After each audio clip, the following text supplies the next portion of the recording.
Hi everyone, Sarah with Food Fun Waukesha. Happy Sunday. It's another Sundays with Sarah, and this one is all about a local place that I stopped at, and I am replicating one of their recipes the best way that I know how. So there's a new place in Waukesha that just opened. It's on pretty much the corner of Clinton and Main Street. So across Clinton from People's Park used to be the old Bernie's. It is now called the Craft Lounge. I wasn't 100% sure actually when they first put their name out there what they were going to be. If they were going to be one of those like crafty places where you can go make wood and stuff. No, well, at least not yet. But who knows? Maybe they have the room for that. But what they're really specializing in is craft beers and cocktails and food. So we went in last week Sunday. Oops, I went with my friend Tori.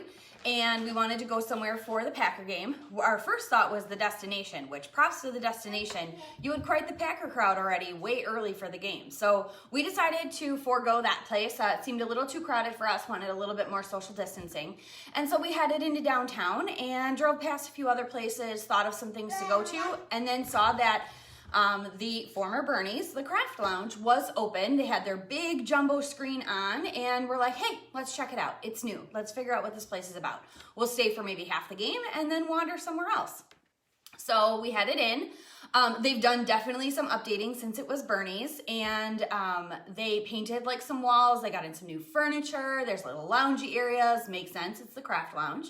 Let's put in some little loungy areas and stuff like that. And so we had some beers at the bar. Great selection of fancy microbrew beers if you're into that. I also heard that the peanut butter cup martini is fantastic, but I was already into beers, so I decided to stick with that.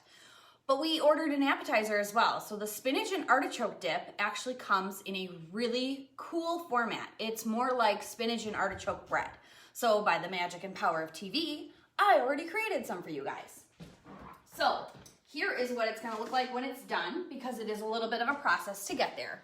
But basically you're putting it on the bread instead of having everybody scoop out of one main dish. So I thought that was really cool. It's perfect for social distancing. Everybody gets their own little bit amount per piece of bread. So I'm gonna whip this together for you guys first. I don't have their exact recipe, so this is my interpretation of it. Here are all of the ingredients that I used.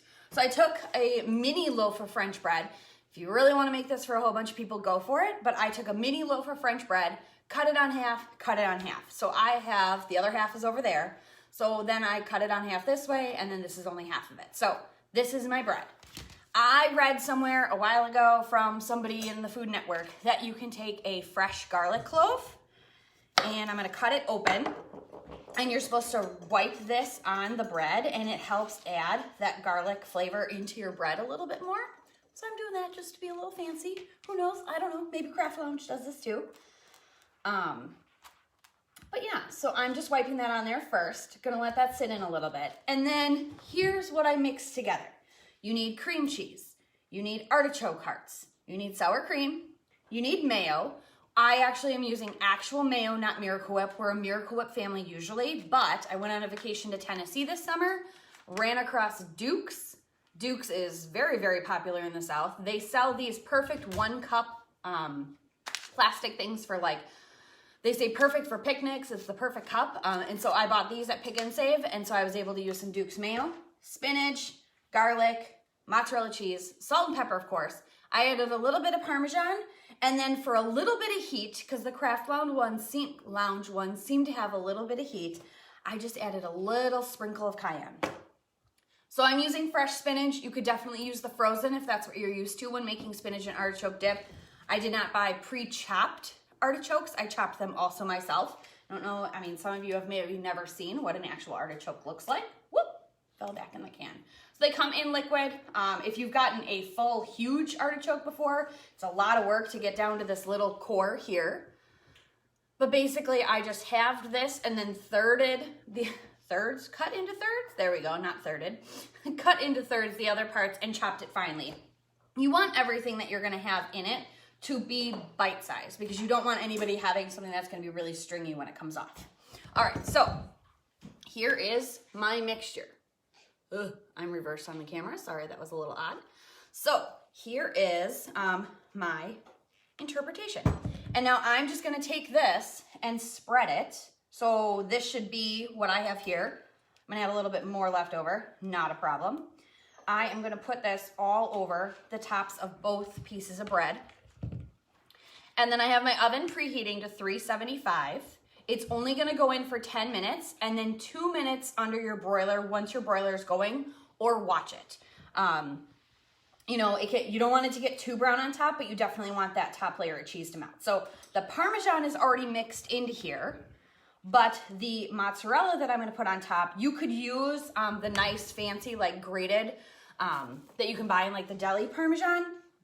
I just have regular Parmesan there. And so I'm just taking some mozzarella and I'm just adding a little bit over the top. That'll get nice and melty once I cook it.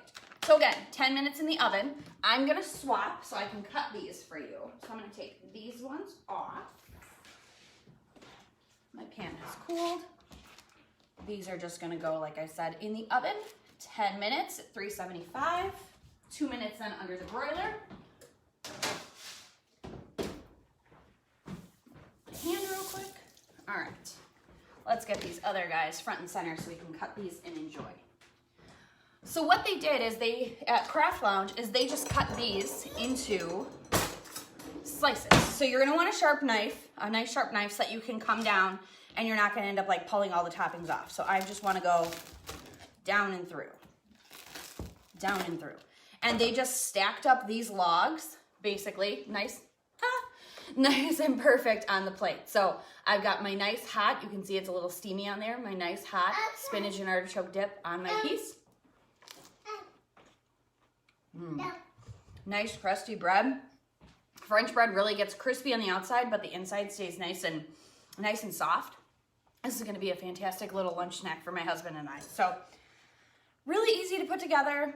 Definitely go check out the Craft Lounge. Check out all the other places in downtown Waukesha. Everything's open. They're willing to work with you however you need for your comfort level right now with what's going on. After we did the Craft Lounge, we headed over to Magellan's. Continued having some fun there. Got some appetizers, of course, got a pizza. You gotta have pizza when you go to Magellan's. And yeah, I can't wait to check out more places this year. So I'll put my version of this recipe underneath the video for you guys, but go check out Craft Lounge. Theirs is really good and I can't wait to try more of their food. So happy Sunday to you guys. See you soon.